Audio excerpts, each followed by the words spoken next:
From the jungles of Guadalcanal to the beaches of Normandy, these artilleries delivered the firepower that won battles.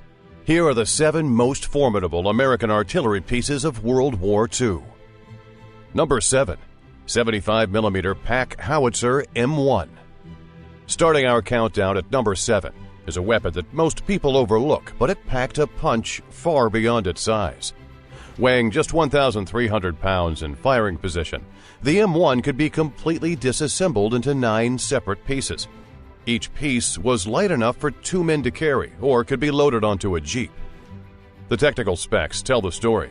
75mm caliber, 8,800 meter maximum range, and a rate of fire that could put 6 to 12 rounds down range per minute with a crew of 5 to 7 men. But numbers don't capture what it meant to be an isolated squad of paratroopers suddenly facing a German counterattack.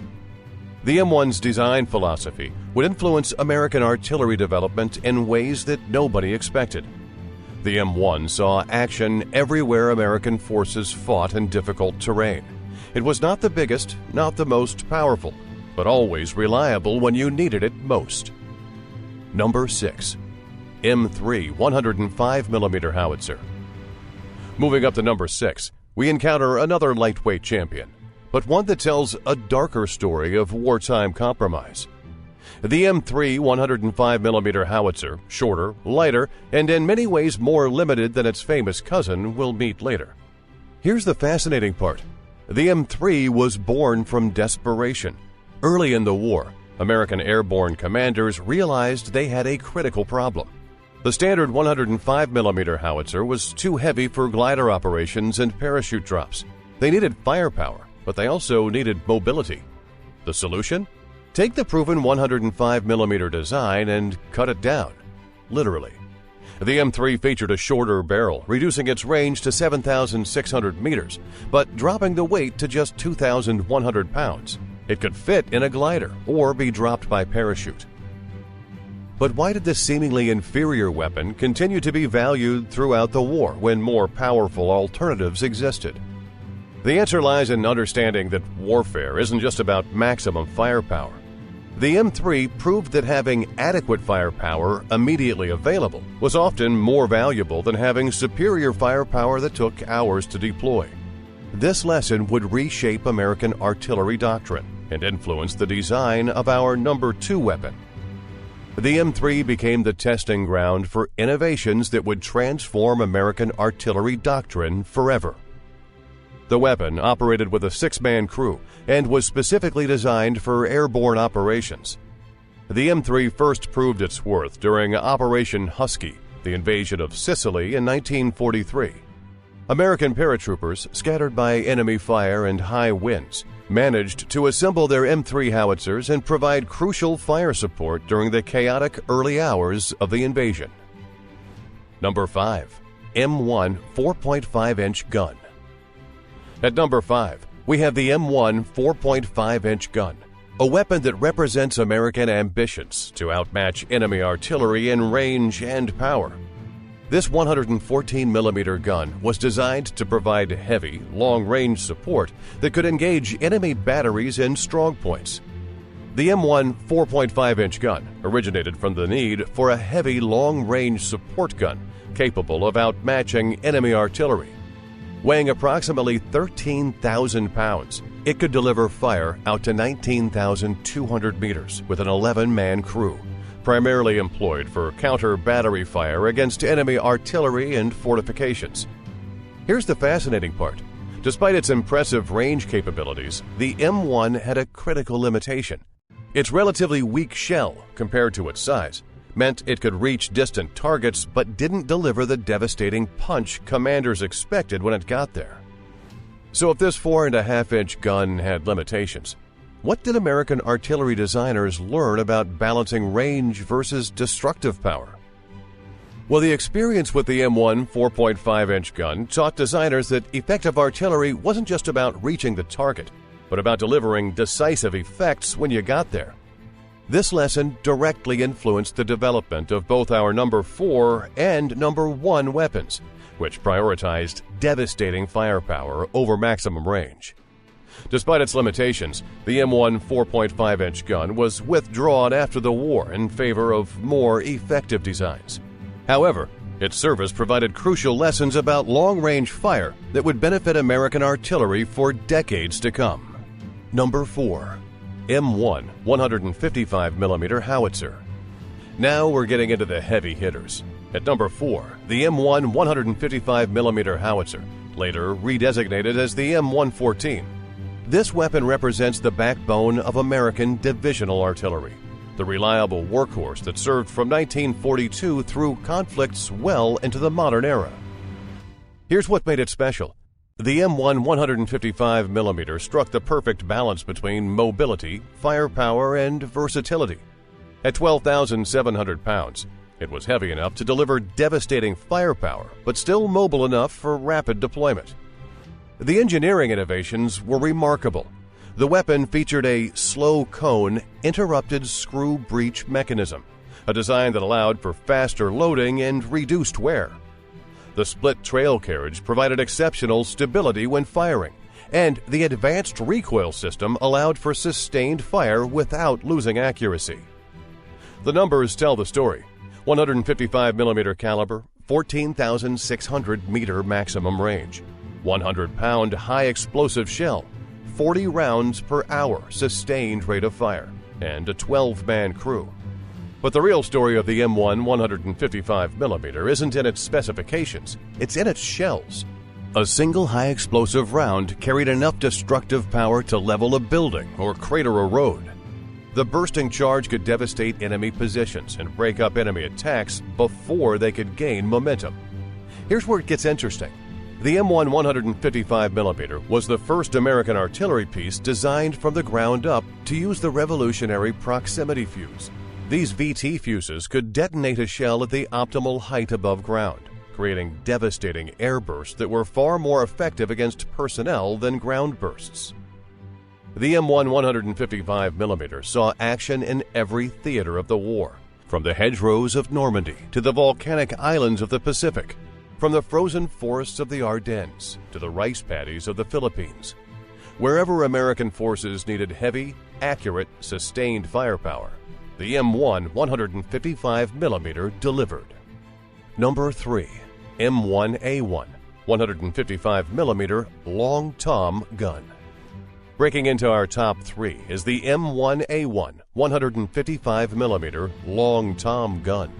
If the M1 155mm howitzer was the workhorse, the Long Tom was the sniper of American artillery, designed for precision, range, and devastating effect.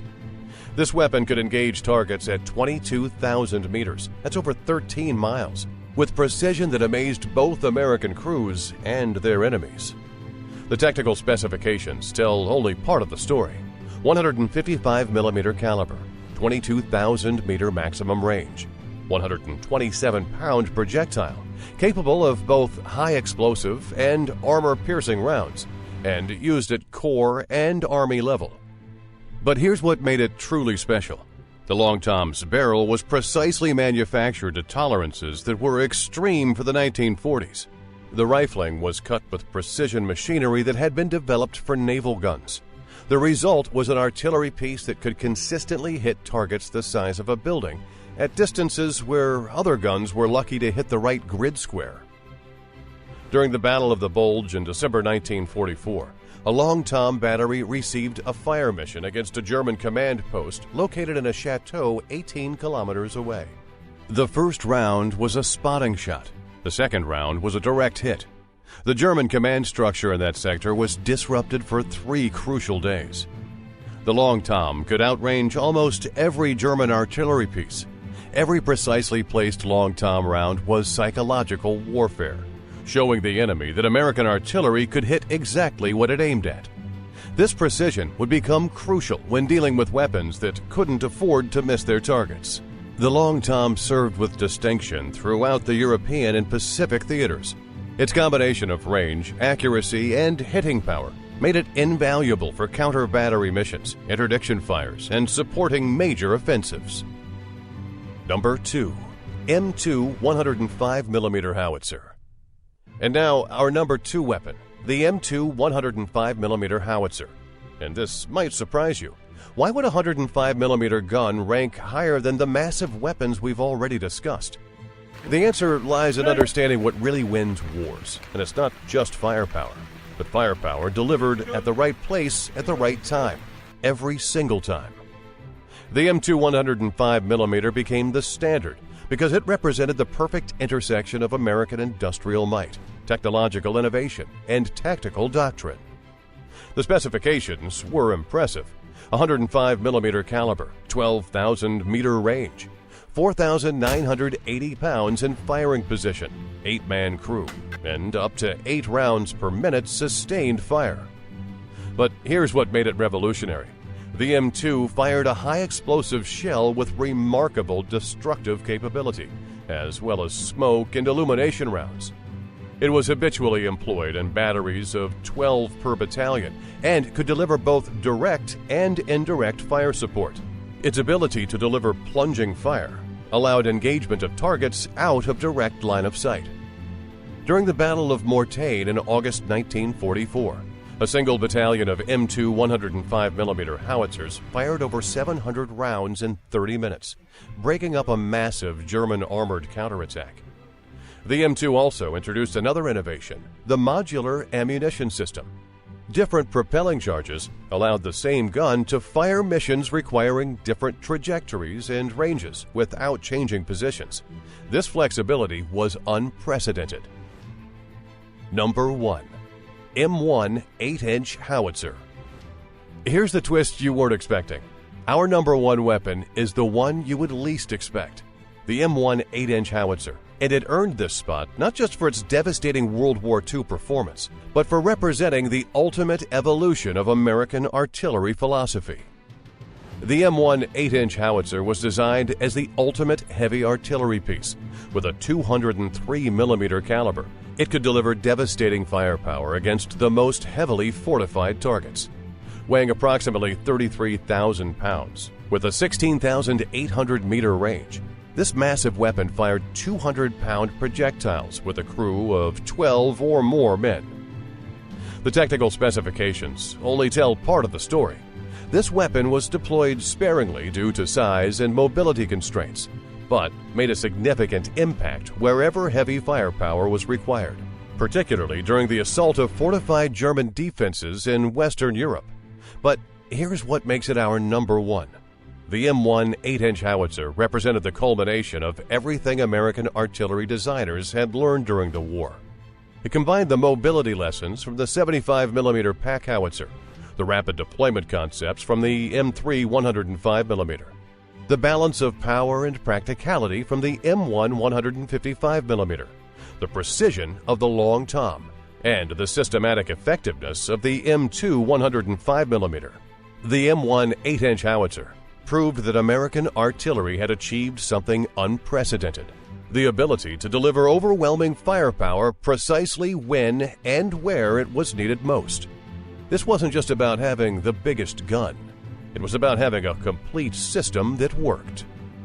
So there you have it, the top 7 American artillery pieces of World War II, ranked not just by their wartime impact, but by their revolutionary influence on modern warfare. So if you had to choose just one of these weapons to have supporting your unit in combat, which would it be and why? Answer below in the comments, and if you enjoyed this deep dive into military history, smash that subscribe button. We've got more exciting videos coming your way.